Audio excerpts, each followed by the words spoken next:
All right. Well, hi, everyone, and welcome to the webinar, Engaging American Indian Alaska Native Relatives in Psychotherapy. My name is Aria Costa. My pronouns are she and her. I am the Behavioral Health Equity Specialist at the South-Southwest Mental Health Technology Transfer Center, or MHTTC. For those calling in or in audio listening only, I am a cisgender Latina in her early 30s. I have long, dark brown hair. I'm wearing glasses, a red shirt, and I have a big smile on my face. I am very pleased to be your host for this webinar, as it's a wonderful collaboration between our regional center and the National American Indian and Alaska Native Mental Health Technology Transfer Center. Thank you for joining us. We truly hope you find today's presentation engaging and helpful in your work.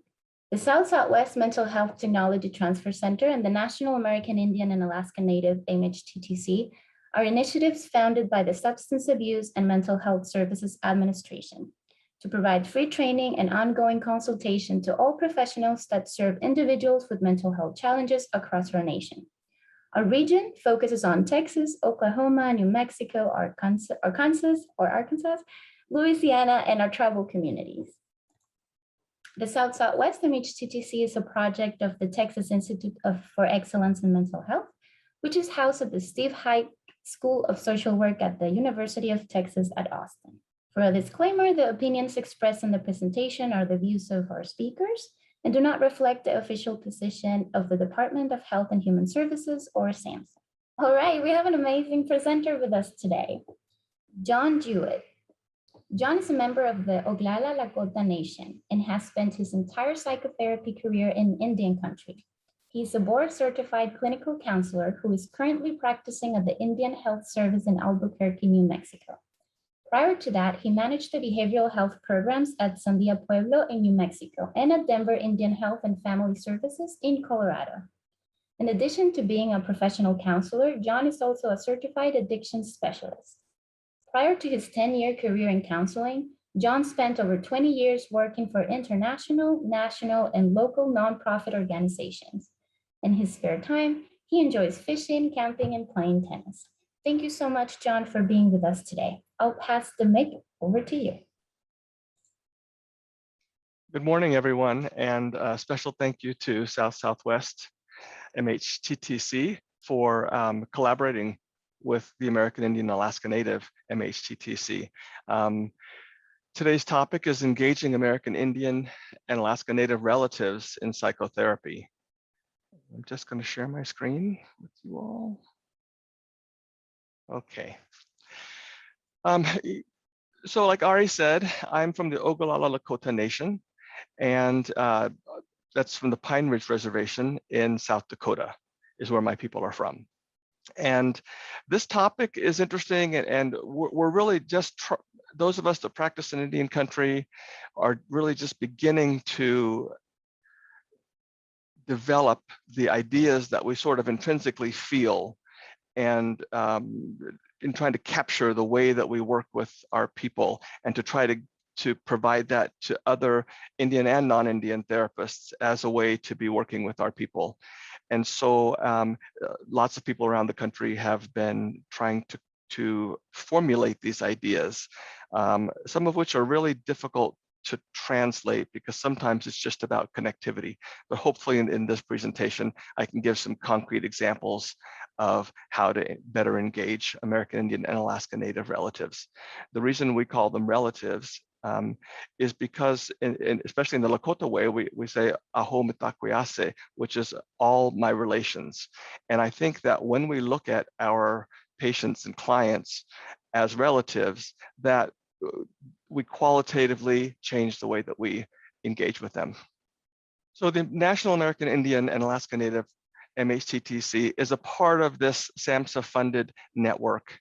And we specifically focus on the Native American and Alaska Native population in trying to provide people with the latest information and best practices on how to successfully implement, develop programs to work with American Indian and Alaska Native people. Again, we're sponsored by SAMHSA. We always start with the land acknowledgement. So We would like to take this time to acknowledge the land and pay respect to the indigenous nations whose homelands were forcibly taken and inhabited. Past and present, we want to honor the land itself and the people who have stewarded it throughout the generations.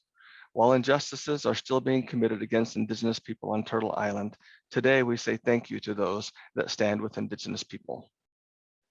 As a way to conceptualize working with American Indian and Alaska Native relatives, Stately and Waltman came up with this 3 C's of integrating indigenous consideration into your practice. The first C is context. The second C is comfort, creating a welcoming environment.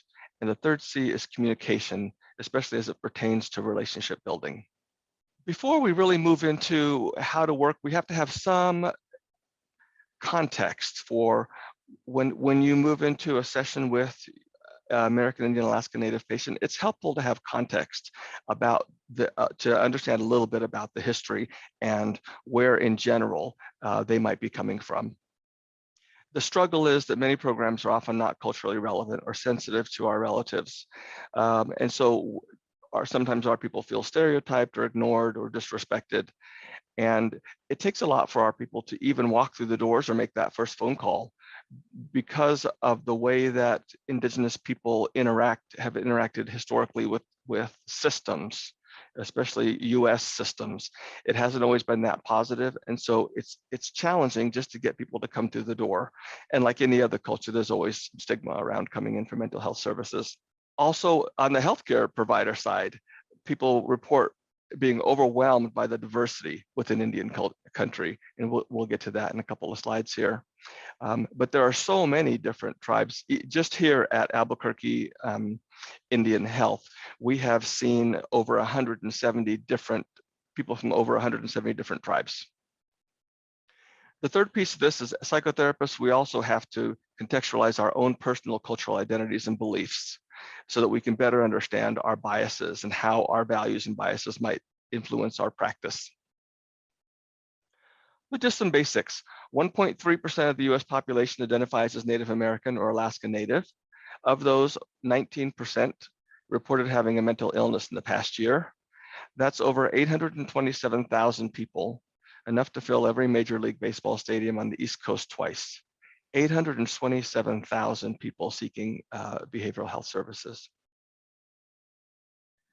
One of the things I think is important to understand is diversity, is the definitions and the diverse nature of our cultures. So first, for the definitions, people often interchange American Indians and Native Americans.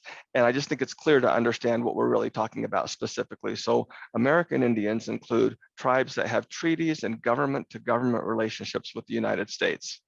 Native Americans is a broader category. It includes American Indians, but also includes Native Hawaiians and indigenous people in American Samoa and Guam. If you look on this slide, just the 4 different pictures will show you the diverse nature of our cultures. These are all American Indian or Alaska Native people, but look at the difference in their housing, their historical housing. We go all the way from the woodlands in the the northeast to the Navajo country, to the plains, and then to Alaska Natives. There are over 574 federally recognized tribes. 231 of those are located in Alaska. Tribal enrollment or membership is determined by each of the sovereign nations. Each tribe gets to decide how they characterize who is able to be an official tribal member.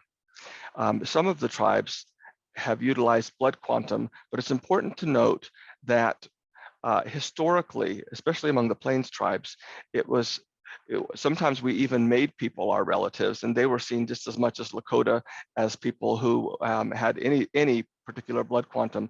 But blood quantum is really a Western idea that it comes with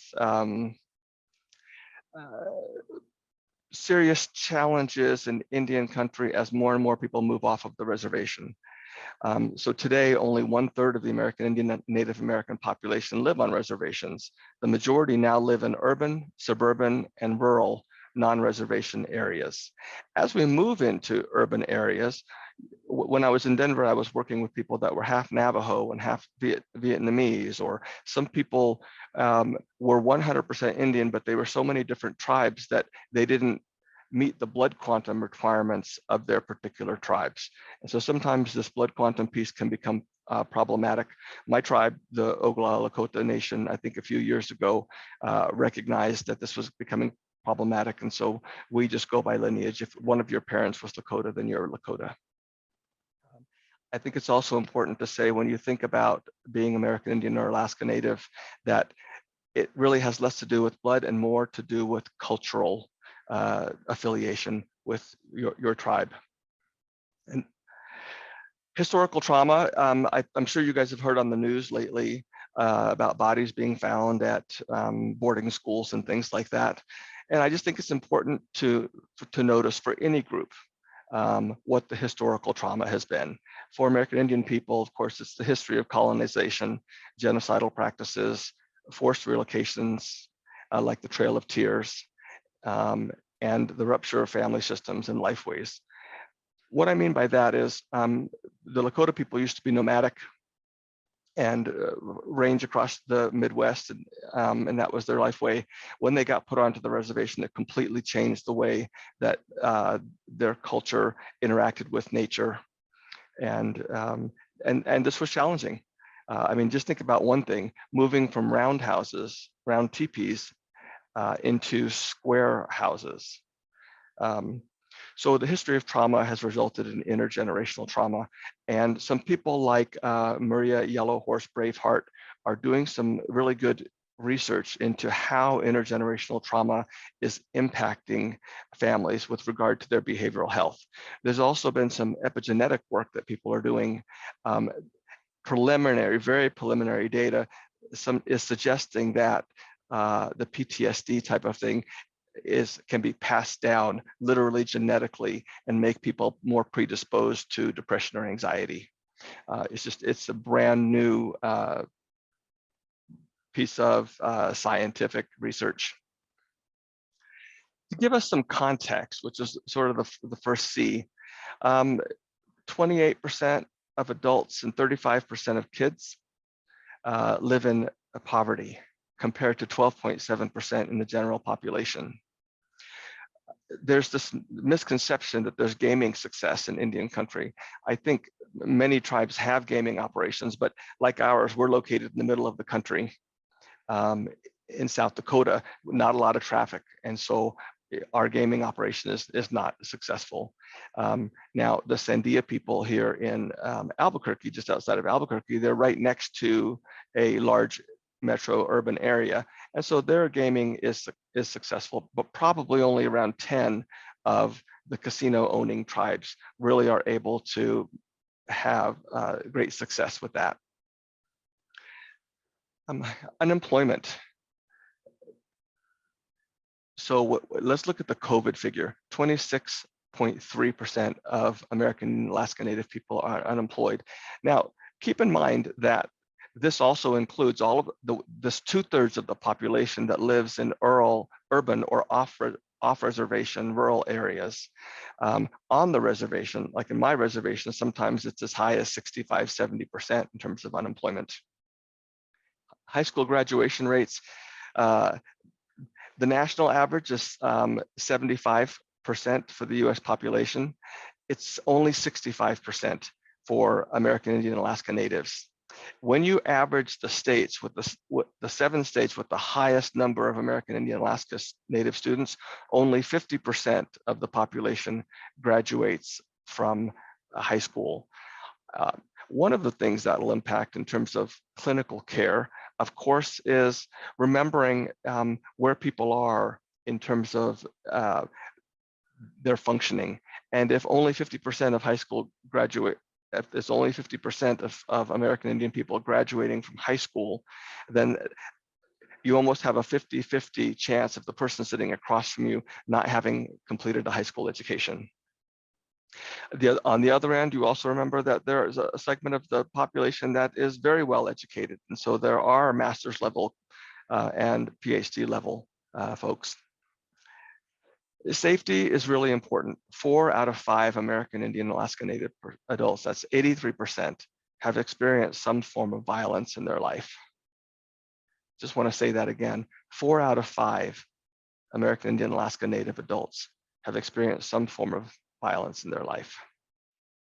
I think we're all familiar in the field with the ACEs study and how this impacts both our health outcomes, but also our behaviors. And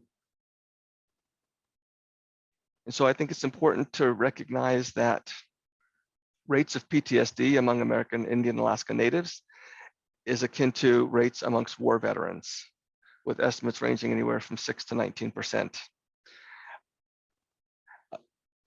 This is such a sad statistic, but Alaska Native and American Indian children are 50% more likely to become victims of sexual abuse than white children. 39% of American Indian and Alaskan Native women identify as intimate partner violence survivors.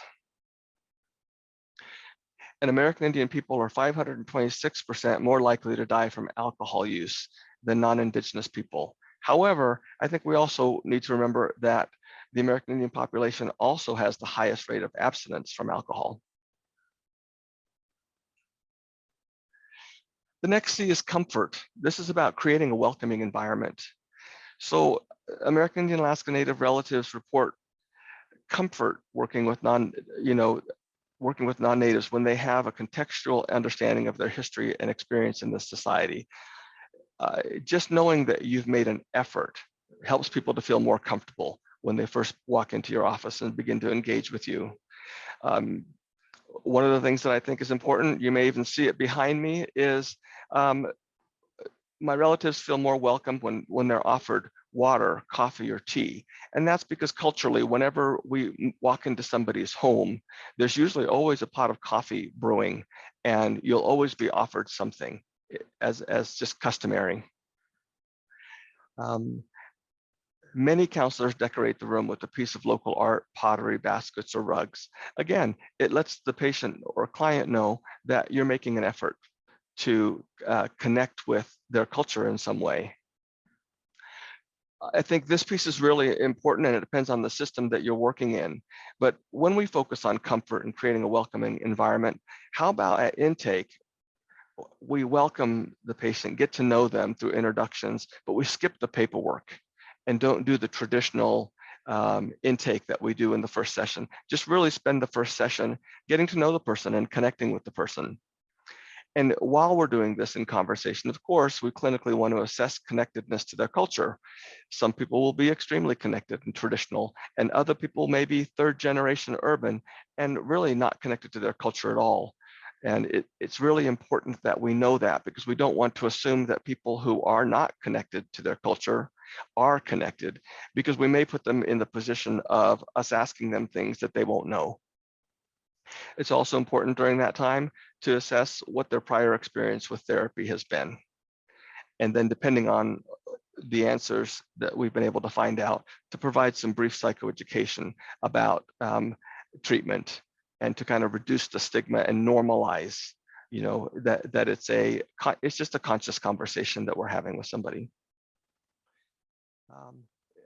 Lastly, focus the first session on demonstrating your interest in getting to know your relative, understanding their experience, and of course, especially for those of us who have worked with DBT, validating their emotions is so important, so that they feel like we get them. I remember when Oprah Winfrey was interviewed after her 25 years, and she sort of retired from that business, and she said, what she really realized was that people just want to be noticed and recognized and understood. The last thing I would say is to remember that cultural competence is always an aspirational journey. I don't think there's any such thing as really becoming culturally competent. It's just this aspiration to want to move in that direction to better serve our patients. Communication is the next C. So if we were all together and this wasn't a webinar, I'd have you do a mindful handshaking exercise and just ask you to normally shake hands with the person next to you. And then I might ask you what that experience was like for you. I think it's important to recognize that in most Native cultures, when we shake hands, it's a very gentle shake. It's not a firm, solid shake. Like, we're taught to, you walk into an interview, you give a nice, firm, solid shake. Um, in our culture, in most of our cultures, we don't operate that way. It's a very gentle shake. Just like when we were to give a hug, it's a very gentle hug, not a bear hug. In the Southwest, especially I noticed among the Pueblo people that they give a side hug first. And then as you get to become more familiar with them and they consider you more being closer to them, then you would do a front-facing hug. But until then, it was sort of a side hug, which I thought was interesting. So we want to focus on building rapport and alliance quickly, because Native people typically will not tell you what's wrong. They'll just vote with their feet and they'll disappear and you won't see them again. So building that rapport and alliance quickly is important. Rebalancing the power dynamic is also important. So just recognizing that they're coming in, they're vulnerable, and we want them to know that we're here to serve them. I usually will say something like, I want you to know that you're not going to be judged while you're here and that I work for you. And I think that helps to sort of shift the balance. This can sometimes be hard for folks to listen respectfully and don't interrupt. And this is also, we have to get comfortable with long pauses. With American Indian people and Alaska Native people, they're going to pause, and it doesn't indicate that they don't know something. It indicates that they're giving something serious consideration, that they're thinking about it. The next piece is going at their pace.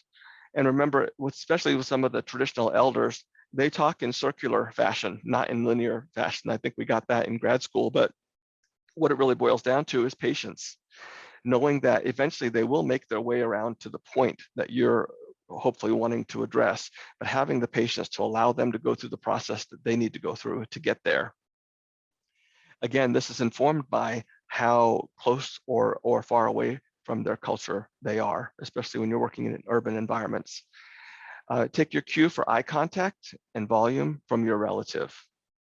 And this is really important, that you modulate to them to move into a stronger connection with them.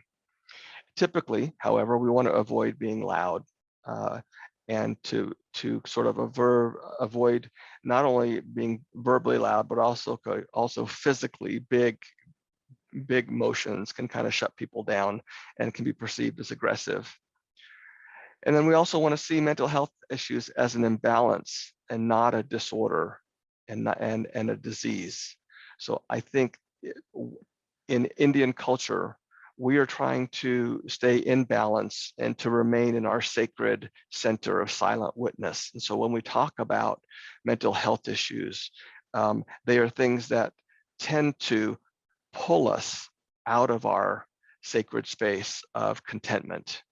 And so when we talk to American Indian people about imbalances in certain areas, I think that they recognize, oh, okay, so I'm going to be working with you to try to bring myself back into balance. That's very different than, are you going to fix me? So we're in this together to see where the imbalance is and then to try to move you back into balance.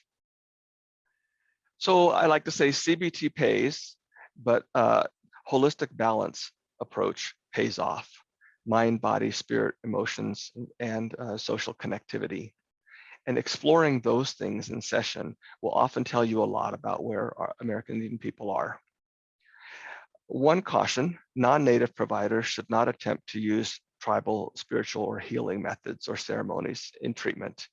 If appropriate, you could use something like American Indian, Alaska Native music for meditation though. Okay, clinical tips. Assess quickly for level of acculturation, trauma, substance abuse, and spiritual development. This is going to very quickly help you to gain access to information that you will need to successfully work with this American Indian, Alaska Native relative. Focus on the relationship. They're already coming to you because you're the expert.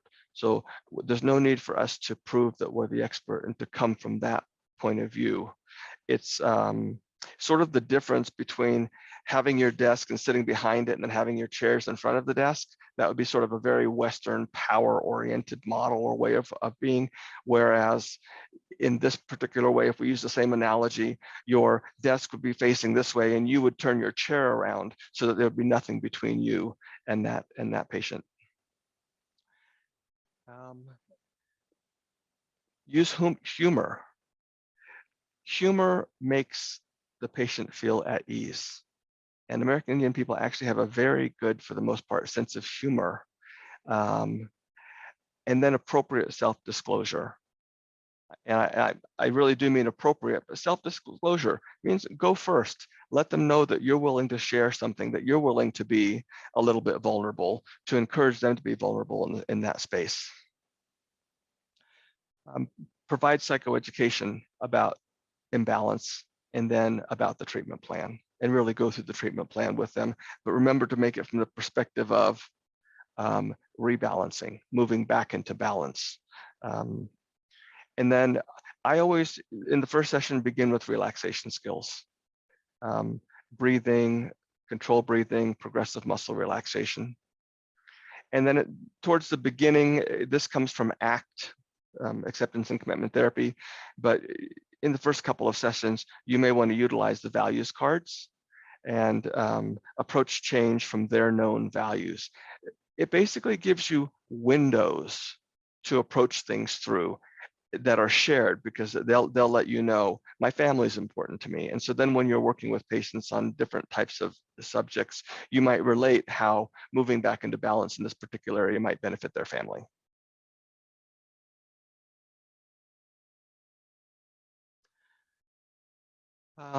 Other clinical tips. You want to assess the need for and complete psychoeducation for emotion recognition. One of the things that I found in working with many families in Indian country was that there was a lack of empathy when we were doing evidence-based assessments. And because of that, we spent a lot of time doing emotion recognition work, as well as the somatic connection. SUDS level, for those of you that may not know what that is just a subjective unit of distress level from 1 to 10.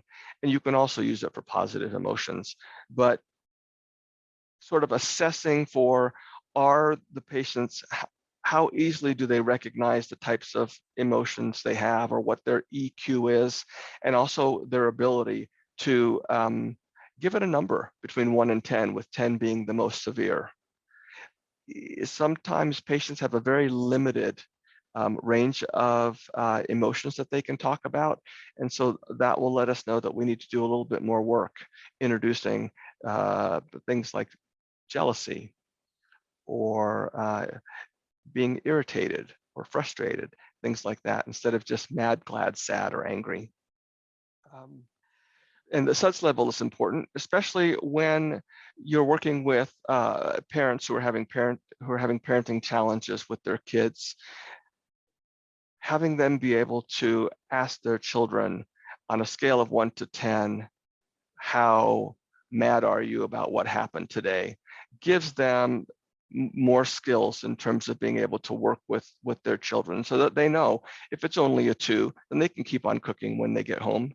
But if it's a 9, they kind of need to turn the stove off and sit down with their child and take care of whatever's in front of them to work with. Other things, basic CBT skills are really important, starting with the cognitive triangle, letting people know, how do we create reality? What happens? The ABC model pathway goes into it a little bit deeply. If for those of you that aren't familiar with that, you can just type in ABC model pathway, it'll come up on the internet. But basically what it does is it teaches people about how there's an activating event and you move all the way through consequences. But letting them know that the most important piece of this is how you choose, the story you choose to tell yourself about what's happening, because that then of course influences all of the rest. And if we want to change the outcomes, it's important for them to know that the story that we tell ourselves about it, our thinking about what's happening, drives so much of the process. This is particularly important in Indian country because if you think about our histories, they were oral histories, and much of our time and when our medicine people told us medicine stories, which was sort of consciousness teachings, they were around the campfire at night after the day's work had been done. And so we're accustomed to story and working in story. Mindfulness has become much more popular now, and it is a wonderful way to work with American Indian people, not necessarily from a Buddhist perspective, but more from a technical perspective of teaching them how to move from being on autopilot into direct or sensory experience. And the patients that I work with really respond well to that. They will also understand the mindfulness piece through prayer if they happen to be spiritually oriented.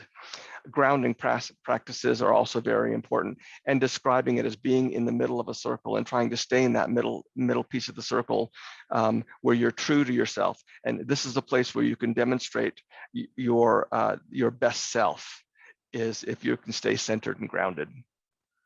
One of the books that I find useful in working with American Indian and Alaska Native patients is the Don't Sweat the Small Stuff book by Richard Carlson, which just over and over and over, and I don't know if all of you are familiar with this book, it's starting to get a little bit older, but it really just teaches people to work with their thinking and to reframe their thinking, and that they have power over reframing the thinking, with the objective being not sweating the small stuff.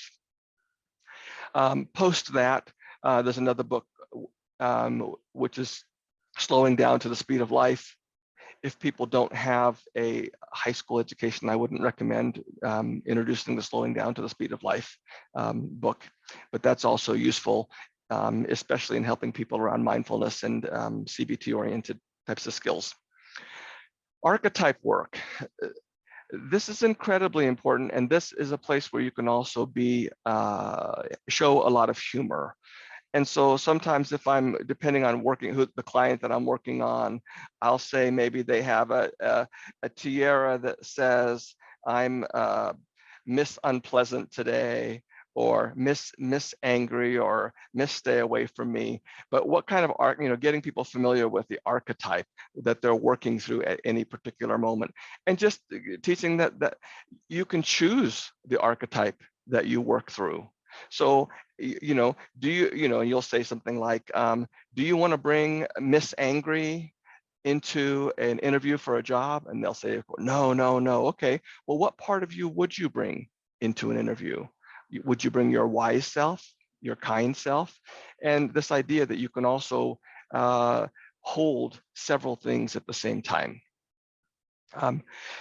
Again, letting people know that there's an unbalanced aspect of archetype, but there's also an archetype that can bring that energy back into balance.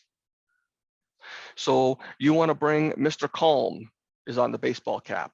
Mr. Calm is what you want to bring to a situation where all heck is broken loose, and you want to contribute to arriving at the solution. People do really well when you give them lenses to look through that they can relate to. In Lakota culture, of course, if we go back, we would talk about there were people who were medicine people, there were people who were ceremonial people, there were people who took care of the horses, and things like that. So the archetypes can change, but especially in working in urban environments, we can use more modern day archetypes like the healer, the teacher, the student, things like that.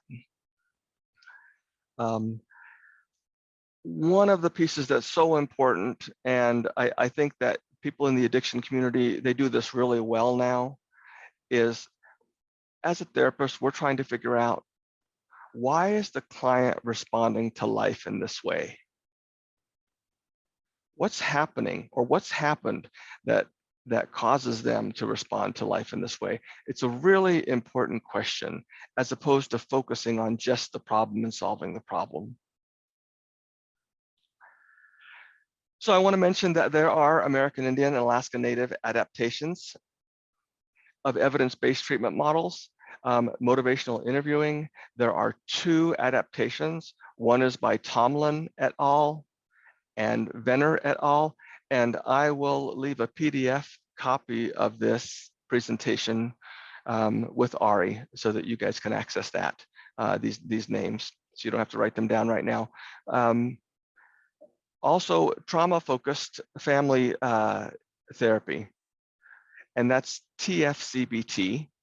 The training for this is out of Oklahoma State University by Dr. D. Bigfoot, and it is, they do a American Indian Alaska Native adaptation of TFCBT, which is an evidence-based model of working with families who've been through trauma, working with the child and at least one of the healthy family members that might be one of their caregivers. And I know that there's been some work done with the matrix model in substance use and group use of substance use to adapt that matrix model into working with Native people. Additional helpful clinical perspectives. Narrative therapy. When you all think about doing your CEUs,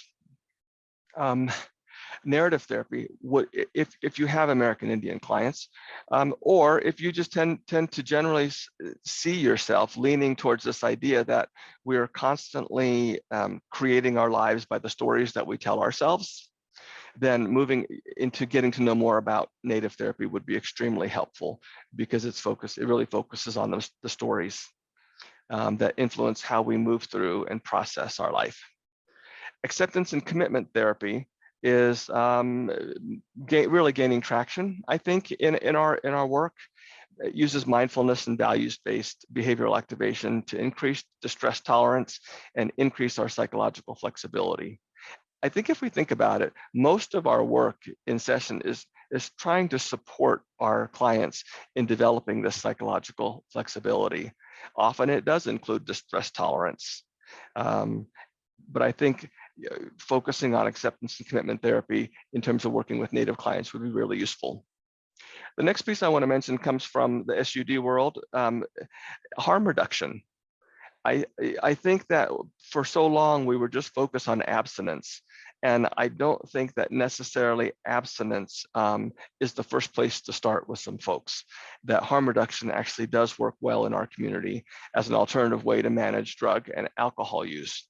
An example might be, especially somebody who is really sort of more oriented towards DBT type of interventions, where they're willing to write things down and write the number of drinks that they had that day, what time of day they had them, and then asking them the following week to see if they can, maybe cut that in half. That type of a harm reduction approach I have found useful and effective with patients. Helpful tips. So there's a resource on the internet called Tip 61. And it basically is behavioral health services for American Indians and Alaska Natives. And it's large and it's comprehensive. And then there's also the American Indian Alaska Native Culture Card. And I've put the link to that on here, which it's very difficult to try to, in one place as generally as possible, define ways to work with all 574 different American Indian tribes in America. So these two helpful resources try to give people the basics, and they take what we call a Pan-American Indian approach, which is to sort of take the things that tend to be common to most of the different tribes in Alaska Native villages. A little bit more about the culture cards. And so these are things that the Center for Native Behavioral Health are working on. And I put the email up or the link here as well to these different, and sorry, I should say, they're culture cards that go into different topics. And I guess I just want to say thank you for your time and attention. I hope this information has been useful, and I'd love to answer any questions that you might have. Wonderful. Thank you so much for that awesome presentation, John. We do have some questions. Just a reminder for everybody who's here, if you just thought about a question, that's totally fine. Just put it on the Q&A pod and I'll read it. Okay, we have a few. Let's see. Would it be appropriate for non-native providers to have access to I'm going to read it as it says, because I'm not sure what it means. Smudge supplies or tobacco in their office. Should a client want to use them? Yes.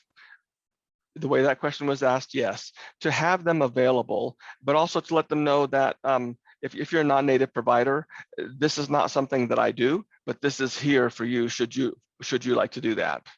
And then to either do that inside or outside, depending on your fire alarm situation. Would you integrate these ideas for working with parent and child and or younger children? How might you adjust this work with children all stages of development? Sure. So probably the easiest thing is to give an example. So, when you tell your 7-year-old or 7-year-old to, hey, why don't we do some meditation? Not not so great. But if you bring out a drum and I ask them to close their eyes and then just follow the beat of the drum and listen to the beat of the drum, and I start fast and then I move really slowly, that's one of the ways that you can sort of use culture in session with kids. Also, the symbols that you use, and remembering that the symbols that you use, if people are very traditional, they may have their own ideas around what, for instance, different animals mean. In some traditions, like in my tradition, the spider is the trickster, but it's not always a bad thing. It's not something spiders aren't scary, right? But in Western culture, people might say, oh, spiders are scary. Like that's the first thing that comes to mind. So remembering when like people who do sand tray, for instance, using more symbols that would be more appropriate for native kids might be helpful. And also recognizing that when working with kids, native kids are taught to be very respectful to their elders. And so they really need an invitation to talk. You can't just sit there and expect them. They're going to need some encouragement because they're taught to give their elders deference. This one says, what therapeutic models are most friendly to a native lens for therapy? Yeah, I would go back to acceptance and commitment therapy and narrative therapy are probably the two, and the mindfulness piece. This, I think, is a 2-question in one. It says, any advice for working with American Indian and Alaska Native clients with BPD? For a young adult, how to support family who have a loved one with BPD? Gosh.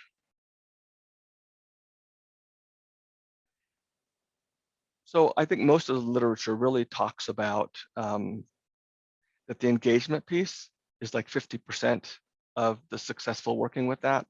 The truth is that's where I would probably focus most of my effort, because people will forgive a lot if they know, if they believe that you genuinely care about them. And so that's probably where I would focus my effort, especially in a family system, is letting them know how much you care and trying to connect with them as genuinely as possible. There's another one that says, have you referred families and children to the, I want to say GONA, GONA program? Yeah, so that's usually done at a tribal level. And so usually the involvement with GONA comes through the tribe, and they do it as a tribe. And so it's less individual and more at the tribal level. Okay, when or in what situations should a non-native clinician refer to other clinicians and or organizations? Okay, so it does help to have a sense of, we collect information for instance here on the different external providers because we're constantly full, to be honest. So we refer out to other native providers, but also to other agencies that have made an effort to be culturally responsive. And I think, just like anything else, like if you look in your context, you probably have one. Like I have a contact for somebody who works well with kids that are 5 and under. this would just be sort of another resource set for you for people who have an interest in working with American Indian and Alaska Native patients. Because like anything, we always do a better job if we have an interest either in the population or in the type of intervention that's needed. Hey, questions are coming in. That's awesome. It says, I have seen clients request non-native staff to participate in as much. What will be a respectful response if a client asks a therapist to join? So in Native culture, we've always respected other people's religious connections. We've never had this "my way is the only way," which was very confusing to us when during colonization, when the Jesuits came in and were basically saying there's only one way. So when you see things through that lens, then it's okay for you to participate if they invite you or not to participate, and just letting them know that it may not be consistent with your religious perspective or your practice. If you can, it would be nice to join in if it's, if it's okay with you personally. In small communities and for confidentiality, do you find some persons might not want a local Native clinician? Absolutely. So in Albuquerque, we're surrounded by, within, say, 30 miles, probably 6 different reservations. We often have people coming into services here at Albuquerque Indian Health in the urban center because they don't want to discuss their personal business on their home pueblos. And of course, HIPAA, there is HIPAA compliance in all of those different places. So it tends to be something that isn't particularly a valid concern.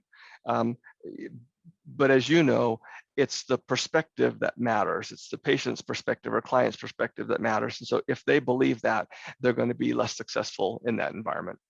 I see some questions in the chat. It says, Janet asks, how to approach a client whose family history might be involved with the recent children that continue to be uncovered caused by residential boarding schools. How to approach a client. Sorry, say that one more time. How to approach a client whose family history might be involved with the recent news with the children that continue to be uncovered caused by residential boarding schools. Yeah, so I think the first thing, of course, is to get their feedback on what they think about it and how it makes them feel. If you do somatic work, you can talk about, where do you feel that in your body and things like that if people have difficulty accessing emotions. But that's the first thing I would try to gauge, is what their emotional reaction to it is.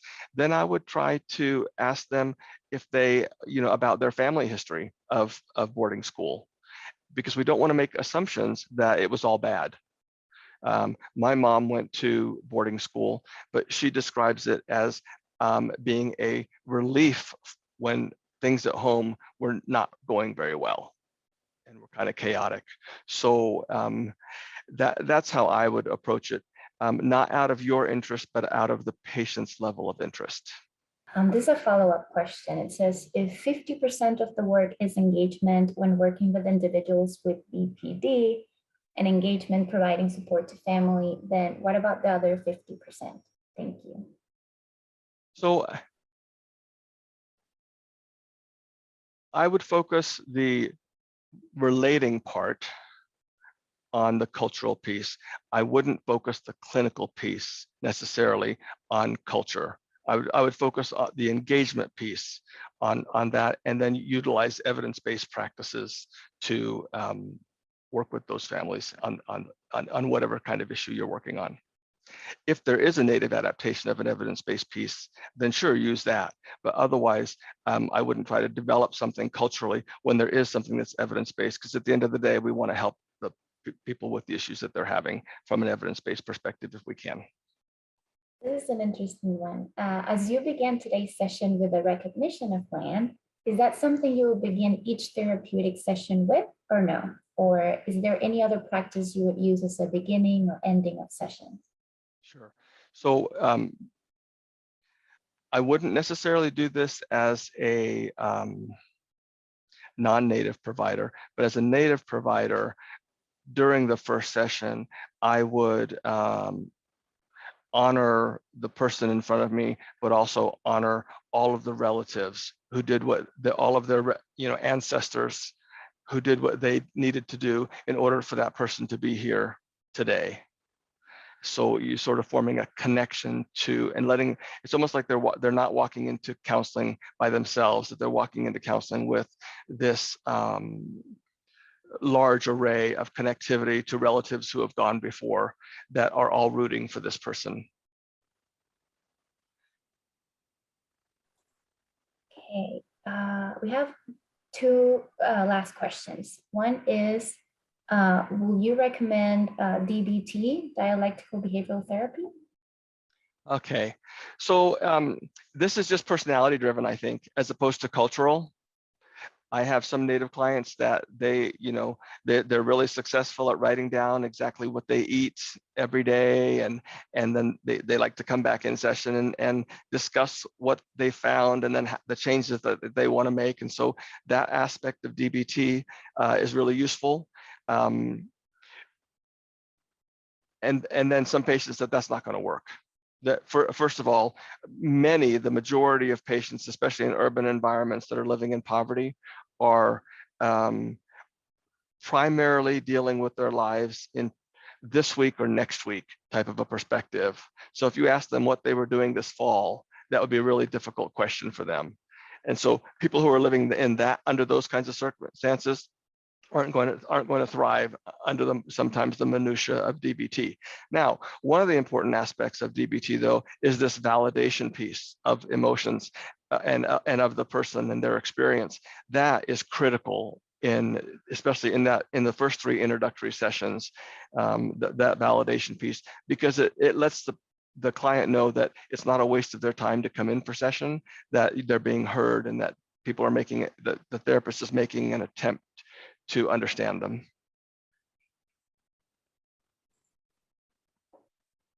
And I have one more that says, can you recommend a good somatic work training? Gosh, what I would do is I would probably direct you to, there's a college in Boulder, Colorado, that focuses specifically on somatic pieces. So that's probably, I would refer you to their faculty to try to address the question like that.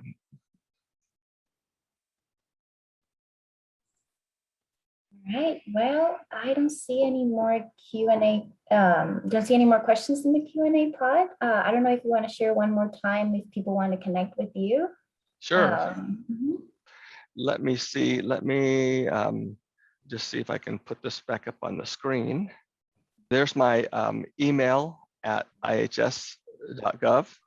And I think I'm pretty good about answering the things that I know something about, or resourcing you to find out the things that I don't feel I'm particularly good at. So I invite you to reach out to me.